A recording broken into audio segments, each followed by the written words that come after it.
Britain says Ukraine must not be pressured into giving up territory for peace with Russia. Here's a summary of the article. Britain's Armed Forces Minister says Ukraine should not be pressured into making territorial concessions to Russia as part of any peace deal to end the war. James Heappey said the West may have a role to play in brokering an agreement between Kyiv and Moscow, but insisted it would be up to the Ukrainians to decide what terms they could accept. If the West has a role to play alongside others beyond the region in brokering that peace and offering something the Ukrainians and the Russians can live with, that's fine. What I absolutely don't think we should do, and I have heard some around the West suggest this, is somehow Ukraine should be pressured to give up the Donbas or to give up its claim on Crimea. He said if NATO did go down this route, it should be prepared to fight a general war against Russia because that is where it would lead. Mr. Heappey said Mr. Putin bears ultimate culpability for any war crimes being committed by his forces in Ukraine, but said the entire Russian military chain of command would be held responsible for their actions. On Friday, Russian troops continued their assault on Ukrainian cities with new missile strikes and shelling on the outskirts of Kyiv and the western city of Lviv. At the beginning of the war, thousands of people fled west to Lviv because it was perceived as less likely than other cities to be attacked. The early morning barrage of missiles on the outskirts of Lviv were the closest strike yet to the center of the city, which has become a crossroads for people fleeing from other parts of Ukraine and for others entering to deliver aid or fight. This post received a score of 33,000, with an upvote ratio of 95%. Here are the top comments in response to this article. This should give people some context as to why Putin is bombing hospitals and theaters.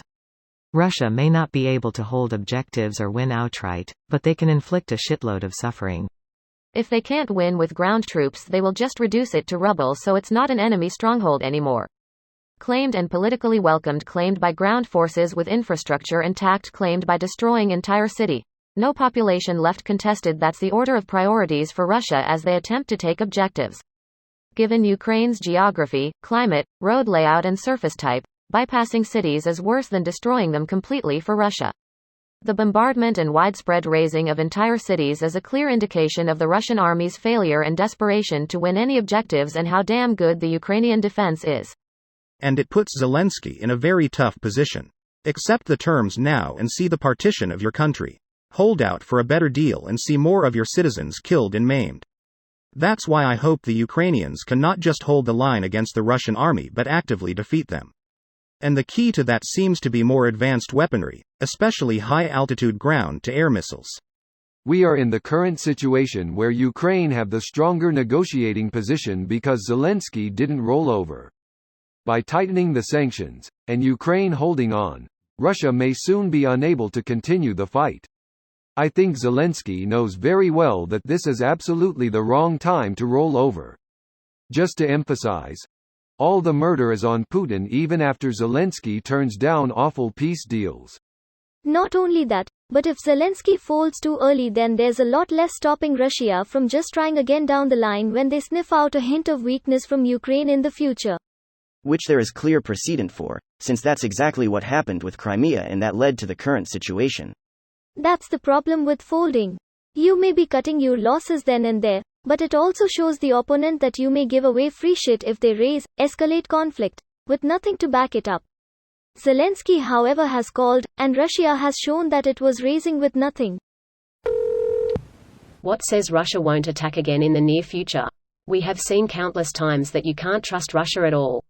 It literally stated that Russia will protect the sovereignty of Ukraine and not threaten its territorial integrity.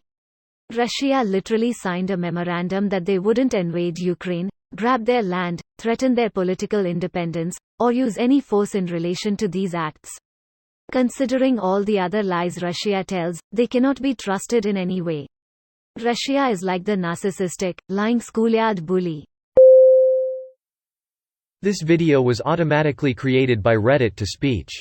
The article and comments in this video were selected from Reddit according to their upvotes, and any paraphrasing was performed by smmry.com, without any human intervention.